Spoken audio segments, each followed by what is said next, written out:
Yo, halo! Kali ini ada konsol game retro handheld lipat yang pertama dari Mio, yaitu Mio Flip.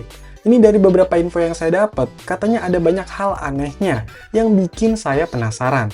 Karena baru kali ini juga kan Mio ngeluarin retro handheld model lipatnya. Jadi biar nggak makin penasarin, mending langsung aja di unboxing. Wah, di dalamnya kayak ada tempatnya lagi nih. Nah, ini saya dapat memory card micro SD. Tapi tumben-tumbenan pakai kemasan kayak gini. Biasanya polosan atau langsung kepasang gitu kan. Ini ada tulisan Surwiz. Kalau nggak salah, ini tuh nama custom firmware-nya. Apa udah keinstall kah? Oke, lanjut. Jadi di sini, Mio tetap ngasih tempat atau pouch di setiap pembeliannya. Menurut saya ini lumayan bermanfaat banget, apalagi kalau buat dibawa-bawa gitu ya. Bahannya juga bagus, lumayan tebel, ada tulisan Mio, dan resletingnya ini pakai model kayak controller. Unik ya. Nah, di dalamnya ada kertas instruksi yang berbahasa Cina dan Inggris kalau dibaliknya. Terus ada kabel data USB Type-C to USB-A. Tapi ini kabelnya yang model gepeng gitu ya. Lumayan bagus sih. Dapat pelindung layar yang biasa, tipis, bukan kaca gitu. Masih dapat USB card reader, lumayan buat masukin data ke micro SD-nya ya. Terus ada unit konsol gamenya. Warnanya udah agak kelihatan nih. Tapi ditaruh dulu. Udah, nggak ada apa-apa lagi, jadi inilah isi box dari Mio Flip.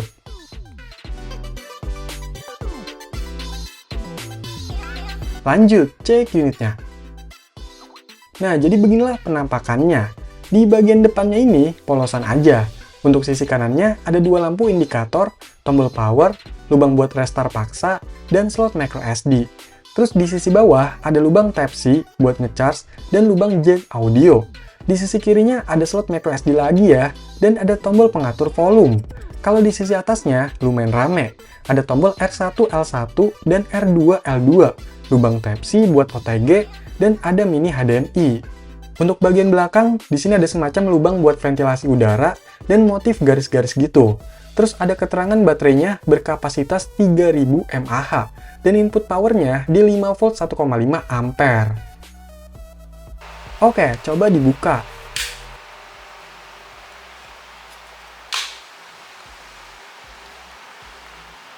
Aduh, kaget kirain patah. Enggak kan ya? By the way, masih plastikan nih, mending dikletek Untuk penampakan dalamnya setelah dibuka kayak gini. Ada layar berukuran 3,5 inch dan ada tompel-tompel bautnya nih. Kurang enak ya dilihatnya. Terus di bawahnya ini ada tombol-tombol, yaitu D-pad, tombol action XYAB yang ada aksen warna merahnya, ada tombol menu, joystick, ada tombol start select, dan ada lubang speakernya. Untuk warnanya ini saya dapat yang kuning, tapi kalem gitu ya, kayak pastel.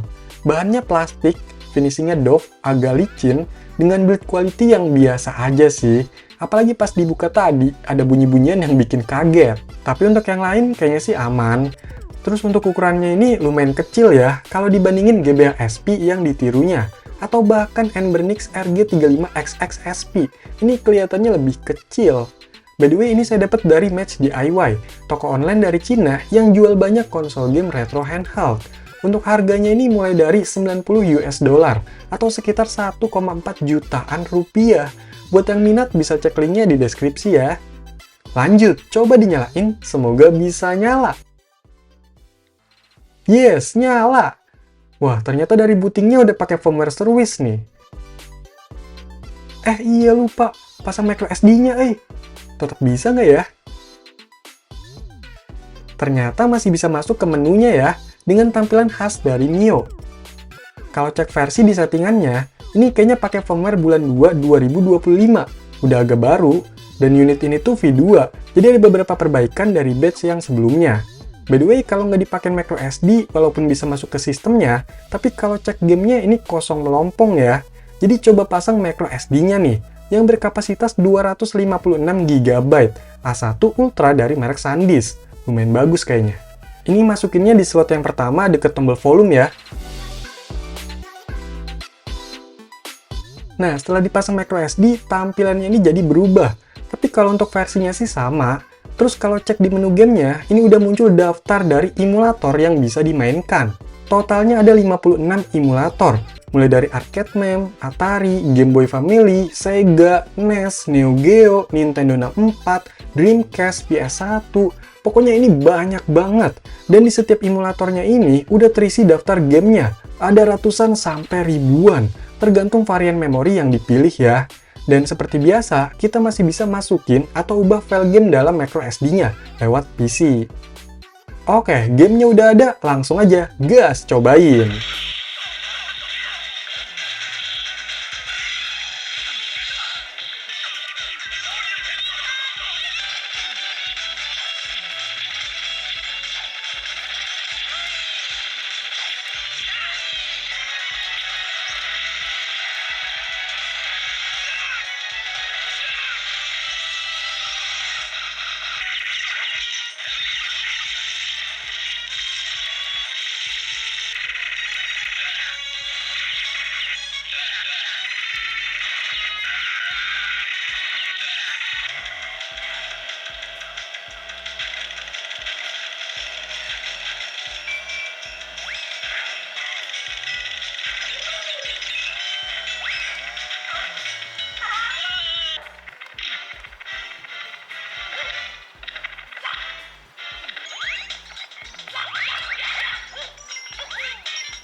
Ini performanya untuk ukuran emulator game retro yang ringan, macam arcade, NES, Sega Mega Drive, Game Boy Family, sampai PS1 itu kerasa masih lancar. Tapi kalau udah kayak Nintendo 64 atau Dreamcast, itu ada beberapa game yang kurang lancar. Dan sayangnya, untuk PSP di Custom Firmware Service ini nggak ada emulatornya. Padahal di dalam microSD-nya ini ada game PSP loh. Harusnya sih bisa ya main game PSP. Tapi pasti performanya nggak terlalu oke sih. Jadi nggak diadain kali ya. Untuk tombol-tombolnya di Mio Flip ini kerasa unik. Jadi semua tombolnya ini modelnya kliki, tapi pendek dan masih kerasa empuk. Ukurannya emang kecil, D-pad-nya nggak begitu nyaman menurut saya. Adanya dua joystick ini juga memang jadi ngebantu buat main game yang butuh joystick. Nggak harus pakai controller tambahan. Cuma secara penggunaannya kurang nyaman. Dia modelnya ke dalam dan kecil, terus posisinya agak ke bawah juga, jadi bikin kagok.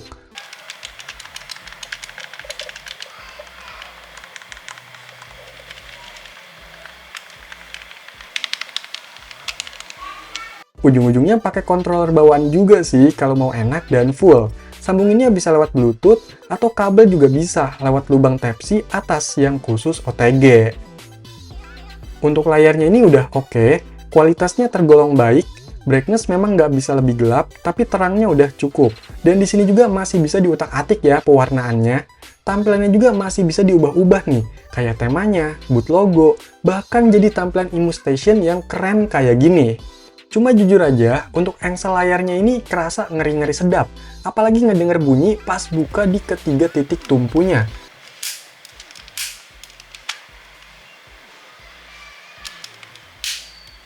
Ya, jadi layarnya ini bisa dibuka sampai 180 derajat ya. Cuma tadi itu ngeri patah sih layarnya ini, karena agak keras dan keset gitu loh pas dibukanya juga. Terus untuk fitur display out-nya, saya coba ternyata nggak bisa. Pas dicolok ke monitor, itu nggak kedetek dan nggak ada respon apapun dari unitnya. Aneh ya. Nah, kalau untuk keluaran suara speakernya, emang masih kenceng, tapi secara kualitas biasa aja.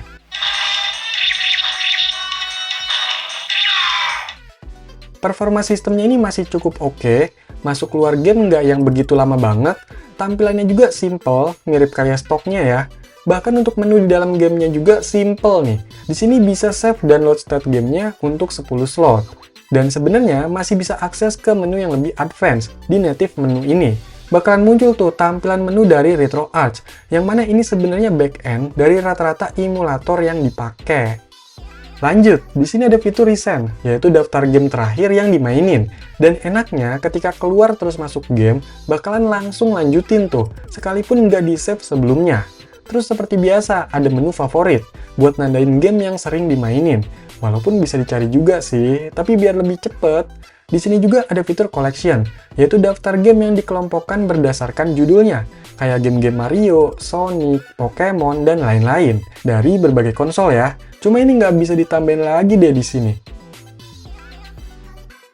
Untuk di bagian app ini ada aplikasi tambahan kayak file manager, text reader, music player, dan lain-lain.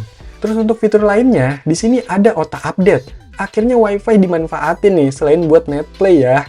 Terus bisa scraper juga buat download gambar dari cover daftar gamenya.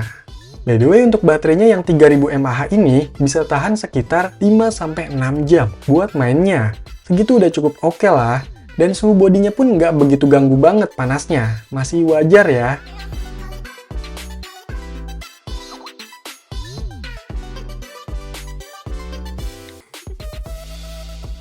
Mio Flip ini memang terlihat menarik. Tapi retro handheld begini tuh kayak nggak jauh beda dalam pemakaian dan fiturnya. Cuma ada beberapa hal yang menurut saya perlu dipertimbangkan lagi untuk memilih Mio Flip. Khususnya pada build quality, firmware yang digunakan, dan harganya yang cukup tinggi. Walaupun di V2 ini sebenarnya udah ada beberapa perbaikan ya, tapi menurut saya belum begitu optimal. Mungkin yang suka dengan desain flip bisa cari alternatif yang lain, misalnya Anbernic RG35XX SP yang mirip-mirip kayak gini. Dan kalau yang mendang-mending, sesuaikan aja dengan kebutuhannya masing-masing ya. Oke, jadi itulah konsol game lipat dari Mio yang pertama, yaitu Mio Flip. Silahkan dikomentarin, like, share, dan subscribe channel ini. Terima kasih.